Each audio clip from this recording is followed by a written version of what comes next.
გამარჯობათ მეგობრებო, როგორ ახართ, როგორ? კარგად უნდა იყოთ.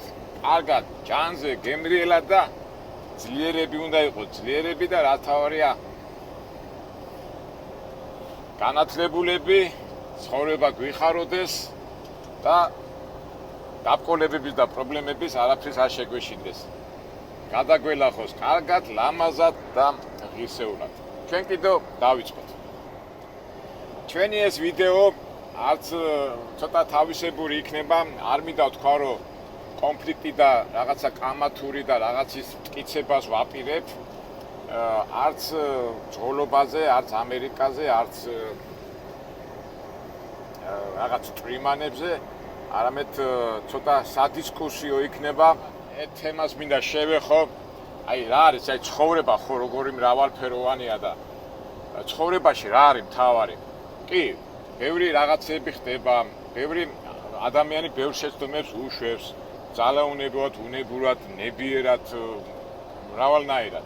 მაგრამ ყველაზე გამაღიზიანებელი და ყველაზე არ მისაღები, მე რა თქმა უნდა ჩემ პირად ას ვამბობ და დამეთანხმებით ალბათ რომ ბევრი დამეთანხმება ამაში, რომ თავარია ცხოვრებაში ტყუილი და როგორ ვთქვათ, რომ აი მართალი გზით უნდა იაროს ადამიანმა. გზაზე ეხლა მე წეღანას ვთქვი, რომ ბევრი შეცდომები მიმოძდეს ადამიანს, მაგრამ ეს შეცდომები, ასე რომ ვთქვათ, უпростоრე ტყუილი, აი მიზან დასახული არ უნდა იყოს. შეიძლება რაღაცა მოგივიდეს ძალაუნებურად, რაღაცა უნებურად მოგივიდეს, მაგრამ როცა არის ეს მიზან სპეციალურად გაკეთებული, ალბათ ეს უხეცუდია. ესეც ჩემი პირადი საქმეა, იმიტომ რომ მე ახლა ვიდეო უნდა ჩავწერო იმაზე, რომ ერთ-ერთ დისკუსიაზე უნდა ვილაპარაკო. შეიძლება ბევრ ადამიანს არ ესიამონოს, ადამიანებს ვისაც სიტყვაზე ხეხშიათ ვამბობთ ხოლმე, რომ აზრი ვერ შინაარსიდან აზრის გამოტანა არ შეუძლია. ეს იმის ბრალი არა, ეს გარემოების ბრალია. მე იმას კი არ ვამბობ, ადამიანი რომელსაც აზრი ვერ გამოაქვს, შინაარსი და ნათქვამი და შინაარსი ვერ გამოაქვს, ეს სხვა თემაა. მაგრამ აი ამ თემაზე მინდა ვილაპარაკო და რო ითვლებიან ინტელექტებად და ჭკვიანებად და სპეციალურად რო ამ მიმართულებას აწვევიან და ამართლებენ და უბრალოდ და მარტივად ვიტყვი, რომ აი ცოტა კაცრი სიტყვა, რომლებიც იტყუებიან და სიმართლე არ არის. მე კიდევ თავის ჩემი დაზღვევის მიზნით კიდე ამას ვიტყვი, რომ თავს დავიცვა, რომ ეს ჩემი პირადი აზრია და აი მე თქვენ თვითონ განსაზღვრეთ და გამოიტანეთ დასკვნა, მე მართალი ვარ თუ არა ვარ მართალი. ჩვენ ხშირად გვილაპარაკია, რომ ეხლა ტრაილერზე რომ მუშაობ, ძღოლად რო ვარ აქა რო დავდივარ, ძალიან ბევრი დრო გვაქვს. მე პირადად ეხლა ძალიან ბევრ წიგნებს კიდევ აუდიო წიგნებს ვკითხავ და ძალაუნებად ინფორმაციას და ყველაფერს ვუსმენ, გინდა პოლიტიკას, გინდა ლიტერატურას და ისეთი სამსახურია, რომ ერთი მხრივ კი ხარ მოწყენი და რაღაცა, მაგრამ მეორე მხრივ ამ მხრივ ძალიან მაგარია. ერთ სიტყვით ისე თქვა, რომ ძალიან ისეთი სამსახური ინფორმაციას იღებს, ზღვა ინფორმაციას და თავისთავად ფიქრობ. მესენებად ასეთი გადაცემა არის იაგო ხვიჩია, ეს პოლიტიკოსი, რომელსაც მე პირადად ძალიან დიდ პატივს ავწევ, მართალია, ბევრ რაღაცაში არ ვეთანხმები, მაგრამ იაგო ხვიჩიაზე ვლაპარაკობ, მაგრამ იმდენად შვიდად, იმდენად წყნარად, იმდენად ნორმალურ სიტუაციაში და გარემოებაში აწარმოებს მოლაპარაკებას და ლაპარაკს, რომ ერთი სიამონება მაკაცის მოსმენა. თუმცა ხაზს გაუსვენ, რომ ბევრ რაღაცაში არ ვეთანხმები, მაგრამ შემიძლია ასეთ ადამიანთან დავждე და საათობით ვილაპარაკო წყნარად, შვიდად და საქმე გამოვა თუ არ გამოვა, მაგრამ მე პირადად მიმაჩნია, რომ ასეთი პოლიტიკოსები და ასეთი მოაზროვნე ხალხი უნდა იყვნენ ბლომად საქართველოში. თუმცა ისევ ხაზს უსვამ, რომ ბევრ რაღაცაში არ ვეთანხმები. ჩემი ცნობიერებიდან მისი ცნობიერება რაღაცა ბევრ რაღაცაში განსხვავება. თუმცა მისი სტილი, მისი საუბარი და მისი მოქმედება მაგარი სამაგალითოა. და იაგო ხვიჩიას აქვს ასეთი გადაცემა საქართველოს დაბადება და მასთან მიდის ძალიან ბევრი სტუმრები, იხსენებენ ძველ დროს მიმდინარე პროცესზე და საკმაოდ შემეცნებითი და საინტერესო გადაცემა და მეც არ გავა არც ერთ მის სტუმარს და მის გადაცემას, ასე ვთქვათ, ავტოვებ, იმიტომ რომ ძალიან მომწონს იაგოს ასეთი მიდგომა აი სიმართლისკენ და არც იქით, არც აქით და ნუ საინტერესოა ეს სიტყვით. ეს სიტყვით ამ დღეებში ხო გუშინ ხო მოусმინე, მასთან იყო სტუმარი ბაკურ სულაკაური. გახსენებათ ბაკურ სულაკაური ძალიან დამსახურებელი კაცია, ერთ-ერთი ცნობილი გამომცემელია. რა ვიცი, ფაქტობრივად ძალიან წარმატებულია და რაც წიგნები გამოდის, ნუ მაგ დამსახურებას ვერ დაუკარხავ. გავრცელებულია ყველგან, მაგრამ როგორ და რანაირად რა მიმართულებით, ნუ ეხლა ეს სხვა სალაპარაკო თემა, მაგრამ მეც მოვემზადე, რომ ასეთი დამსახურებული კაცი იაგოსთან სტუმრად რო იყო, ნუ მან ხო იცი როგორი სტილია, რომ იხსენებენ წავსოს, როგორ განავითარა, როგორ მიდიოდა ეს წიგნის გავრცელების ბიზნესი და ასე შემდეგ.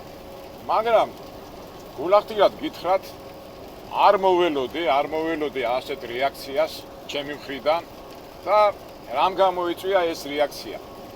რეაქცია საკმაოდ უკმაყოფილო, უარყოფითი, იმიტომ რომ რა ვიცი, ახლა მე ნებისმიერ დროს, თუნდაც ამ ვიდეოს შემდეგ, თუნდაც ბაკურ სულაკაური, თუნდაც იაგო ჭხვიჩია, ნებისმიერ დროს შემიძლია პირისპირ შევხვდე და რასაც მე ახლა აქ ვიტყვი, პიტაპი დაუწყებ ლაპარაკ და დისკუსიაში და მით უმეტეს იაგო ხვიჩიასთან ნებისმიერ თემაზე შემიძლია ვილაპარაკო შვიდად წყნარად და რო იტყვიან ცივილიზებურად. ალბათ ბაკურ სულაკაურის იქნება, არ არის პრობლემა, ეს მაღაზია დამოკიდებული, ნებისმიერ დროს შევხვდები და აი ახლა მე რასაც ახლა ჩამოვაყალიბებ ამ ჩემ ვიდეოში, მაგათანაც ვიტყვი ამ ჩემ მას. მაგრამ ფაქტია, რომ აი მიმაჩნია, რომ ეს არ შეიძლება ეს რაც მოხდა და ეს, იმიტომ რომ პიტაპირ ვიტყვი ახლა, არც ვამტკიცებ და არც ისა. მე ფაქტები დავიწყებ ლაპარაკს, რომ იმ გადაცემაში, რაც ბაკურ სულაკაურმა ილაპარაკა იაგო ხვიჩიას და არის უბრალოდ რბილად რო თქვა, ყველაფერი იყო ტყუილი. ეხლა ადამიანს რო ასეთ ბრალდებას ადებ, ხო? რაღაც ამ მე თქვენი მიცნობთ, მე ხო როგორ არის, რომ ყოველთვის როდესაც რაღაცას რო ვამბობ, ყოველთვის ფაქტები და მაგალითები და არგუმენტები მომყავს. აქედან გამომდინარე, მე ჩემ პასუხისმგებლობას ვიღებ ჩემ თავზე და ამ სიტყვაზე რომ ბაკურ სულაკაურმა მოიტყუა, აი მას ეხლა მე ფაქტები დავალაგებ. არავის შეურაცხყოფას არ ვაყენებ, არავის ემოციურად არ ვამბობ, მაგრამ ვიტყვი და ჩამოვაყალიბებ ამას ყველაფერს ფაქტებით, არგუმენტებით და მაგალითებით. ბაკურ სულაკაური ალბათ იქნება ჩემზე 1-2-3 წლით უფრო, სულ ერთი თაობის ხალხი ვარ, მაგრამ შეიძლება მე ვწდები, მაგრამ ეს კაცი არის აი ლიბერალების რაღაც უმაღლესი მწვერვალი. მე ასე მგონია, თუ არა ვარ მართალი, მაშინ დამიმტკისა, გამისაბუთურ, მაგრამ მე მაგ ამის გულისთვის ფაქტები და მისი ნალაპარაკებიდან ვამბობ ამას ყველაფერს. მაგრამ მოდი დავიწყოთ თავიდან, როგორ რანაირად და რამდენიმე პუნქტს ვიტყვი, რამაც მე გამაღიზიანა და ამ პუნქტებს ჩემ ფაქტებით და პასუხებით ვუპასუხებ. მე არაფერს არ ვუმტკიცებ, ჩემი აზრის შეხვევა მე არ მინდა, მაგრამ მე ვილაპარაკებ, ჩვენ როგორ ვამბობთ, დავარქოთ ყველაფერს თავის სახელი და აი მოდი დავარქოთ ყველაფერს თავისი სახელი. იაგოს სტილი როგორია, იწყებს თავიდან აბა შენი ბავშვობა როგორ იწყება, თავისთავად ეხლა ასეთი ადამიანის ეხლა წარმატებული აღარ მაგას ვერ იტყვი, რომ ბაკურ სულაკაური წარმატებული არ არის და ძალიან უბრალოდ გაინტერესებს როგორი იყო მისი ბავშვობა და ასეთ რაღაცას ამბობს, რომ იაგო ეკითხება სად იყავი სკოლაში, სად დაიწყეს სწავლაო და ეს ბაკური იძახის, რომ 14 წლამდეო, ესე იგი 14-12 წლამდეო სამი სკოლა გამოიცვალეო და მე არც ერთი სკოლა არ მახსოვსო. როგორ? და ჩემი აზროვნებაო ვიწყებაო 13-14 წლის ასაკიდან. რაღაც ისია, ხო, რაღაც არ ვიცი ახლა ეს რა არის მიზეზი, როგორ არის მიზეზი, ავად იყო თუ არ ახსოვდა თუ ცუდად ახსოვდა თუ რა ვიცი, რაღაც არა ის არის, ხო? აი ახლა როგორ ახლა 13 წლამდე შენი ბავშვობა არ გახსოვს? ალბათ, რას იზავ, ალბათ არ ახსოვს, კაი, გასაგები არ ახსოვს. პირველში მე ეს გამიკვირდა და რაღაც უკვე არასიმართლის ელემენტები ვიპოვე. მე იწყებს ლაპარაკს რომ მე სკოლაში სადაც ვიყავი რომელღაცა სკოლა არ ვიცი გონი 55 ვაკეში რაღაცა და ეს სკოლა იყო ჯოჯოხეთი და იყო ციხე და ჯოჯოხეთი რამდენიმე ხაზი გაუშვა მეთქი ვა რა ჯოჯოხეთი კაცო კი ეხლა გასაგებია იმიტომ განათლების სისტემაზე ლაპარაკობდნენ ისა და აი დირექტორი იყო კაცი ჭამია კაცი ბოდიშე კაცი ჭამია არა მაგრამ აი ვეშინო და ბულინგი ძველი ბიჭები ნარკოტიკები ამას იძახის სკოლაში რა ბიჭო რაღაცა კი იყო ბულინგი და რაღაცა შეიძლება მაგრამ რა ჯოჯოხეთი რის ციხე რომელი ახლა საბჭოთა კავშირი კი იყო თავის წესრიგი ფორმა რაღაცა მაგრამ ჯოჯოხეთი და ასე ჩაგრავდნენ ბავშვებს ტყუილი დამეწუნება სკოლაზე კაი პერიოდი ჩვენი თაობის ხალხს რომელი ის ახსენდებათ რა რავი რა მორიცხულია რა რაში მიხაროდა მისვლა და კი შეიძლება რაღაცა სწავლა მაგრამ ეხლა ჯოჯოხეთი და ბავშვები ძალით დავდიოდი და მეორე სკოლა დავამთავრე ჩემთვის ესო დიდი ზეიმი იყო და მე ყובה კამაროვის სკოლაში სწავლობდა თუნდაც კამაროვი იცი თქვენ ხო იცი ეს გაძლიერებული მათემატიკის ის იყო რა ქვია სპეციფიკური მაგრამ ისე დასახა ეჯო ის რა ქვია ეს სკოლა რომ ჯოჯოხეთი და ციხე და ნუ სასწაული იყო ტყუილი პიტაპირ ვამბობ მაგას მე კომაროვში არ მისწავლია მაგრამ ჩემი დეიდაშვილი სწავლობდა იქა და ასე თუ ისე ბევრ ამხანაგები ყავს რომელიც კომაროვში სწავლობდნენ და რა ციხე და რა ჯოჯოხეთი არ არის მართალი მე ეს ბაკური თუნდაც მასწავლებლად დაუწყია 86 წელს ესა მუშაობა და განათლების სისტემა გამოიყვანა ნუ სასწაულად ეხლა დედაჩემი მაგ სისტემაში რა ქვია მუშაობდა და აი ნუ ესე იგი განათლების სისტემაში და სამინისტროში ისეთი კაცი ჭამეები იყვნენ რომ რა ვიცი ნუ დებილებიო დებილებს ბოდიშს ეხა მე ზოგჯერ სიტყვები მივარდი მაგრამ აღელვებული ვარ რომ გაუნათლებლები გამოუსწორებლები რაღაც აი ქვის ხანის ხალხიო და აი ესეთ რაღაცებს რომ ლაპარაკობ ხო რა ვიცი ესეც ტყუილი მე ხვიჩია იწყებს ლაპარაკს ნუ როგორ დაიწყო ბიზნესი და ნუ აი რა ძალიან გავღიზიანდი რა ესე იგი ადრეო წიგნები რომ გამოდიოდაო ხალხი კი არ კითხულობდაო ყიდულობდნენ და თაროები თქონდა ის იყო როგორც ნივთიო ისე ყიდულობდნენ ამ წიგნსო კი მასეთ რაღაცები იყო ნივთი არ გულისხმობ კი ბიბლიოთეკებს ქნიდა ხალხი და ცხოვრება ისე გავითოდაო ერთხელაც არ წაიკითხავდაო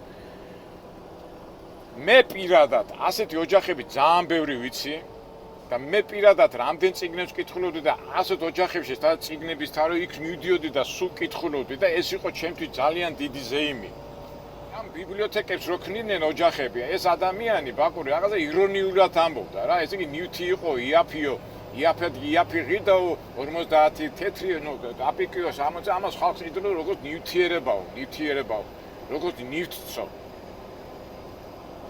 ისე რა ქვია უარყოფითად განიხილავს რა ვიცი ნეტავი მასეთი ოჯახები იყოს რომ ოჯახში მივიდო და წიგნები იყოს და ისო ბნელები იყვნენ და ეხლა სულ სხვანაირიანისო და ადრეო ხალხი არ კითხულობდაო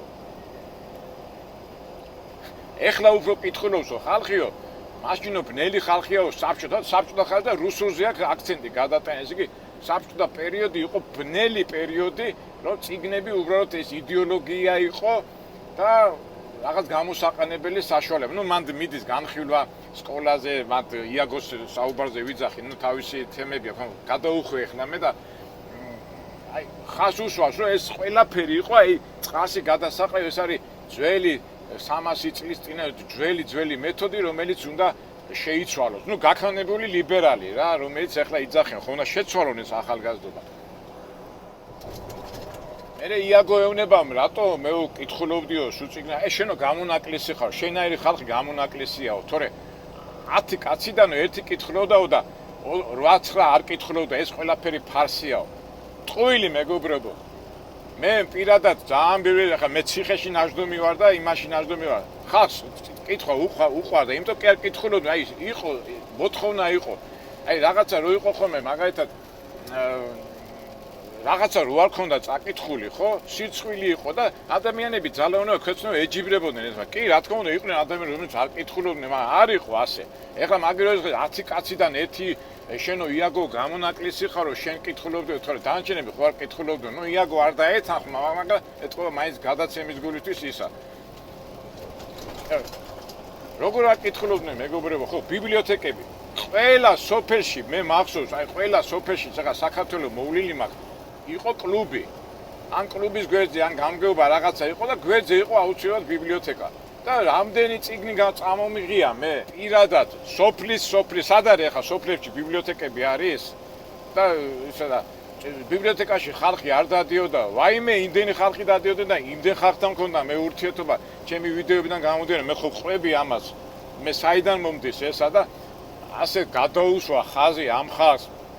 კი, რა თქმა უნდა, იდეოლოგია იყო, საბჭოთა იდეოლოგია, მაგრამ წიგნებს არ კითხულობდა ხალხი და მე ადარებს, რომ ეხლა უფრო კითხულობს ხალხი და მე საზღვარგარეთ რომ წავედიო პირველად ესა პირველად დავინახეო, რომ უცხოელებსო ხელშიო წიგნი ეკავათო და ქართველებსო არ ეკავათო და ქართველები პლაჟზეო და დასასვენებლად წიგნებით არ დადიოდნენ, აი უცხოელები დადიოდნენ, უკვე საითკენ მიყავს, რომ აი უცხოეთი იყო, აი მაგალითი და ეს ლიბერალური მიმართულება, რომ ჩვენთან ყველაფერი ცუდია და ისინი არიან იდეალურები წიგნის ამბავში. ტყუილი მეგობრებო. ბავშვობიდან სპორტსმენი ვიყავი და 14 წლის ასაკიდან სულ ბორებს რო ვეძახ, სულ დავდიოდი ხოლმე და რამდენი ვიცი მშობლები ხო ჩანთა იყო და ერთ ან ორ წიგნს მაინც ატანდნენ. რა ვიცი მე და კი ზოგი კითხულობდა, ზოგი არ კითხულობდა, მაგრამ იმას რომ აი წიგნის დანახვა არ უნდოდა და ეხლანდელი ახალგაზრდობა უფრო მაგარია და ძველი ახალგაზრდობა ბნელები არიან და ისა აი ცოტა მეც აღელვებული ვარ, რა თქმა უნდა აღელვებული ხარ უნდა გავაკონტროლო ჩემი თავი, მაგრამ აი მოусმინეთ მაგას და თქვენ რა დასკვნა დაგჭებათ, მე გამოიტანეთ ეს. მე განიხილავენ სკოლას, ამ ბაკურს თუნდაც სკოლა ქონია და ჩვენ ისეთი სკოლა უნდა გავაკეთოთ, რომ სკოლის მნიშვნელობა იყო ინდუსტრიული სახელმწიფოების მომზადება ხალხისთვისო. ეს არ უნდა იყოს სკოლა, არ უნდა იყოს ინფორმაციის გადაცემის საშუალება. აბა რა უნდა იყოსო იაგო ეკითხებდა. უფრო სხვა რაღაცა უნდა იყოსო, სხვა რაღაცა და ეს სხვა რაღაცა ვერ გავიგე რა არის. არ ვიცი. ძალიან უარყოფითად იმოქმედა ამ ინტერვიუმ ჩემზე.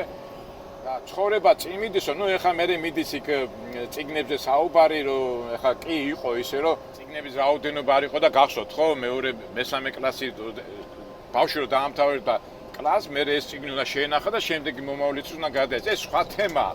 მაგრამ რომ განათლება არ იყო და განათლებას ვერ ღებულობდი იმ სკოლაში და ვიღაცა გაიძულებდა და რაღაცა რა ვიცი და ეხა აიღე გინდა ოროსანი იყავი, სამოსანი, მაშინდელი ოროსანი უფრო გათვითცნობიერებული იყო ვიდრე დღევანდელი და ადარესო დღევანდელი ახალგაზრდობა უნიკალურია, ის არის, ეს არის. კი, რა თქმა უნდა, ახალგაზრდობა თავისებურად უნდა უფრო პროგრესული უნდა იყოს ვიდრე წინა, ეს ასეც არის, მაგრამ მოდი ახლა შევადაროთ დროს მიღებული განათლება ვისაც აქვს სკოლაში და ეხლანდელი მიღებული განათლება და აი მაგალითად ავიყვანოთ სიტყვაზე ახლა 17-18 წლის ბიჭები. ისა ახალგაზრდები. ჩვენ დროს რო გეთქვა, აბა დაწერე თავისუფალი თემა, რაღაცა აზრი. ცუდად თუ კარგად დაწერდა. ეხლა უთხარი დაწერე, ვერ დაწეს, იმიტომ გუგში უნდა გაიხედოს, იმაში უნდა ჩაიხედოს და აზრის ჩამოყალიბების აზრი არ აქვს. აი თავისუფალი, მოდი აი ექსპერიმენტი გავაკეთე, თავისუფალი თემა დაწეროს ვინმე 17-18 წლის ბიჭმა. სიტყვაზე რა თქმა უნდა, მე იმას ყველაზე კი არ ვიძახი, მაგრამ რო ადარებენ იმას არ ვიცი რა. ეხლა იმას კი არ ვიძახი, კი, პროგრესია ის, მაგრამ ასე ხაზი გადაუსვა ყველაფერს ძველს და ყველაფერს ბნელი და კიდევ ეს რუსული ბიჭო რა გინდა ამ რუსეთისგან?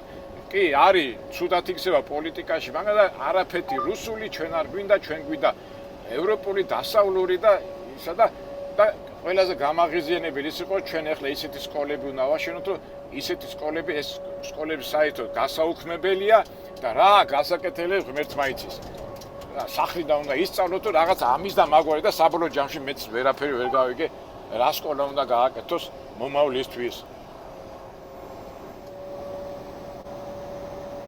და ნუ მე მოყავს მაგალითი ეს ნუ მოგეხსენება საყოველთაო ეს ილია ჭავჭავაძის სახე პედაგოგური ყოფილი პედაგოგური ინსტიტუტში აქ ახლა მოგროვილები არიან ეს ეგრეთ წოდებული პრადვინუტი ფილოსოფოსები ლიბერალური აზროვნების მე კი არ ვეწინააღმდეგები არ არის პრობლემა ნებისმიერთან დავждები ნებისმიერ დაველაპარაკები მაგრამ რაღაცა კუჩკას ავითარი რა ფაშისტები და თითქოს ეს ინსტიტუტი აი რაღაც დაგროვილია ეს ერთად არიან შეკრეფილები ეხლა ვიღაცა შეიძლება ილიანურიდან ინსტიტუტზე ვიღაცა დამიპირისპირდეს და დამიწყოს აკრიტიკა მაგრამ პრობლემა არ არის ნებისმიერ შევხვდები ღია დისკუსიაში გვალმაგიდასთან გინდა ტელევიზიის წინ და ვისაუბროთ ამ საკითხებზე და უბრალოდ მე რისკენ მივყავს ეხლა ბუნებრივია ყველას აქვს თავისი აზრი თავისი მიმართულება მაგრამ როდესაც საუბრის დროს ადამიანს ატყობ რომ ის იტყუება და სიმართლეს არ ამბობს უბრალოდ აღთქმებზე და ემოციებზე ლაპარაკობს ნუ არ არის სწორი ამიტომ მე ნებისმიერ დროს ნებისმიერი ვინც არ უნდა იყოს ლიბერალი ან რა ვიცი უთანამედროვე და მოვეროპორ ნებისმიერთან დავждები და თუნდაც ახლა თუ მოინდომებს და დაუპირისპირდები არა მე ეს სიტყვა არ მიყვას ჩემი აზრის გადაცვლა გადმოსვლა შემიძლია ნებისმიერ დროს და ჩემი ლაპარაკი და ჩემი სიტყვები და ჩემი ყოველი მოქმედება ფაქტებით, მაგალითებით და არგუმენტებით იქნება. და ამქიდან გამომდინარე, აი მაგათაც იაგო ხვიჩიასთან ნებისმიერ დროს დავждები, ვიდრე ის მოგისმენს და განადა. რა ვიცი, ახლა ბაკურ სულაკაურის თუ ინებებს და თუ ჩემი ეს, ასე თქვა, პრეტენზიაც არა მე იმას ვამბობ, რაც დავინახე, ხო? თუ ჩემი ნალაპარაკები არ მოსწონს და მე რო ვაბრალებ, რომ ეს ელემენტარულად ადამიანი იტყუება, აი ბრალდებას ვდებ. და დამიპირისპირდეს და მითხრა, რატომ მეუნები მაგას. დავждეთ, ვილაპარაკოთ ღია სივრცეში და დავალაგებ მე ამას ყველაფერს და არ ვიცი, მე შეურაცხყოფად არ ვიცი, შეიძლება ეს უნებურად მოდის, არაუნებურად, მე ცოტა ეჭვი მეყარება, რომ ეს უნებურად ხდება ეს ყველაფერი ეს ტყუილები, მაგრამ ეს მიმართულება რო არის, ეს ფაქტია. ზოგი ახლა დამცველები აი ხო წინასწარაც ვიტყვი რომ აი ზოგჯერ ახლა ჩემ ვიდეოებში არის ხოლმე ლაპარაკი რომ შენ რა ახალგაზრდობა არ მოგწონს ახალგაზრდობის არის ეს მომავალი და ეპიროდა ძვე რომ ახალგაზრდას ეჯიბრები მე არავის არ ვეჯიბრები მე პირდაპირ ვიტყვი აი ახლაც აი გინდა პოლიტიკაში გინდა ცხოვრებაში 16-17 წლის ადამიანმა ნუ ბავშვებს ვეძახით იმან რა უნდა გადაგიწყვიტოს ხო არ ცხოვრებისეული გამოცდილება აქვს არაფერი არა იცი აი ზოგი არის მშობელი არა იცი კომპიუტერზე მუშაობა კომპიუტერზე მუშაობა და წყაპუნი არ არის აზროვნება ხო უნდა კონდეს და მეტყვის აი შენ ახალგაზრდობის წინააღმდეგი ხარ რომ მეტყვის არა ვარ ძმაო მე ახალგაზრდობის წინააღმდეგი მე წინააღმდეგი ვარ ტყუილის და როდესაც სიმართლეს ამახინჯებენ და არ ამბობენ იმას რაც ფაქტია რა და ეს რატო და როგორ ეს იყოს სხვა თემაა მიზანდასახულად ხდება ეს რაღაც გამიზნულად ფაქტია და ნუ ვისაც ახლა მეწინააღმდეგება ჩემ აზრის გამოხატვაში და თუ დამცინებს ახლა ვიღაცა რომ შენ ლაპარაკი არიცი და ისა და ვიღაცამ ძღოლი ხარ და ისა ხარ და ესა ხარ ნუ ხო ვარ ძღოლი მე რა მელაპარაკე საქმეზე მელაპარაკე სიმართლეზე მელაპარაკე ფაქტებით მელაპარაკე არგუმენტებით მელაპარაკე რეალობით და არა აღთქმებით და რაღაცეებით და ნუ ერთ სიტყვით მეგობრებო აი ესეთი წინააღმდეგობა როდის იყო ახლა ჩვენ ასე ღიად მე არ ვზღარ გამოსულა მაგრამ განათლებას წიგნიერება ძალიან დიდი მნიშვნელობა აქვს და ეხლა ვიღაცას რო twins ერევა და ურევ თუ არ ურევ ეს არ არის სწორი და აქედან გამომდინარე ისევ და ისევ ვიძახი თუნდაც ეს ბაკურ სულაკაური თუნდაც იაგო ხვიჩია ისე თუ დამპატიჟებენ და პირდაპირ ღიად ეთერში ვილაპარაკო და ვიდისკუსიო და მე უკვე ადამიანებმა თვითონ გადაწყვიტონ რა არის მართალი და რა არ არის მართალი აი მითხრა მინდოდა მეგობრებო ცოტა როგორ ვამბობთ ავღედი მაგრამ ჩვენ თავი არ ავღედეთ ჩვენ თავი წყნარა ჩვიდათ მივყვეთ მაგრამ მაინც ხო იცი ქართველი ხარ ემოცია რაღაცა მაგრამ მართლა საწყენია იცი მართლა საწყენია როცა თეძე იძახიან შავია შავზე იძახიან თეძეა და როგორც ეხლა ხდება მთელ მსოფლიოში და უყურებთ ამ რაღაც ავიც სათამაშო და უბრალოდ ინტელექტად ითვლება და ღმერთმა ხელი მოუმართოს ბაკურ სულაკაურს ძალიან მართლა დიდი დამსახურება აქვს ეხლა ყველას არ აქვს ასეთი გამომცემლობა და ამდენი წიგნები გამოცემული დიდი კაი საქმეა გაკეთებული მაგრამ მოდი რა, ყველაფერს მაინც დავარქვა თავის საქმე, ისა თავის სახელი და ვიყოთ მართალი ხალხი. ან ბოლოს ახლა შეიძლება ჩემი სიმართლე და ჩემი ეს არავის არ მოსწონს, მაგრამ ნუ აზარალებ, ნუ ერთმანეთი არ უნდა დავაზარალოთ, ხო? და მე მიმაჩნია რომ როდესაც ასეთ ხვრის ავცელებ, უკვე ზიანდება თუნდაც იგივე ახალგაზრდა თაობა და ახალგაზრდობა, რომელიც იწყებს ცხოვრებას და ცრუ წარმოდგენით რატო უნდა კონდეს ხედვა სამყაროზე და ცხოვრებაზე. კარგით მეგობრებო, დაგემშვიდობებით. ეს რო არ მეთქვა, ვერ მოვითმენდი რა. უბრალოდ მართლა ბნელები ვართ, ბნელებად რატო ვითვლებით ეს ძველი თაობა ვერ ხტები, მაგრამ არა, კი ხტები, მაგრამ ეს რომ უნდათ ეს ფაქტია, მაგრამ არა ვართ ბნელები და ნაკითხებიც ავართ და რაც ჩამოთვალე ახლა წინა იმაში არ არის მას. ეხლა არიან ნათელი და ჩვენ ბნელები ვართ რა. საც როგორ არის, საწირელია რა, კი გეცინება, მაგრამ საქმე რომ მივიდეს მართლა არ არის კარგი საქმე. ნუ კაი, არა უშოთ, ყველაფერი კარგად იქნება მეგობრებო, დარწმუნებული ვარ, იმიტომ რომ ჩვენ მერთია ჩვენ გვერდზე და მერთი გვეუბნება როგორ უნდა მოვიქცეთ და ჩვენ ყველას უდგებით სიყვარულით, გაგებით სითბოთი. უბრალოდ გვიყვარს კი არა, უბრალოდ ყველაფერს უნდა დავარქვათ თავის სახელი. ღმერთიც ხო მაგას გვეუბნება. ღმერთის მორწმუნეები ხო ვართ, მიმდევრები ვართ. ამიტომ ჩვენ ვაკეთებთ იმას, რასაც ღმერთი გვეუბნება. ამიტომ სადაც ღმერთია, იქ დამარცხება არ არის. არა მეგობრებო.